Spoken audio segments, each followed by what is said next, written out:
In this video, I'm going to show you how to share Google Drive link on iPhone messages. That is quite simple and easy to do, so let's begin. And first, open up Drive app.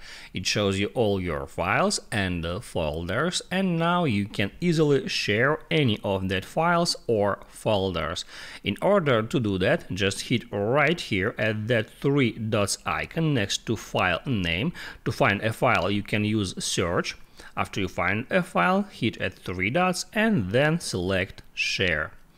There, just under Manage Access, hit at that two persons icon, and then under General Access, hit on Restricted. Then hit on Restricted again, and now you can switch it to anyone with the link.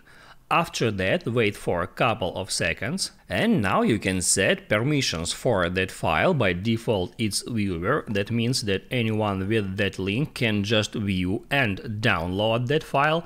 You can hit right here and change it to commenter or even editor. After you did that, you can hit at that icon to copy that link to clipboard. Now you can hop out Drive app, and then you can move on to messages. Then find a conversation where you want to share that link. Let it be that one, and then just double tap at text field, hit on paste, and then hit on send button to send that link to recipient. I hope this video helped you out, so don't forget to like and subscribe.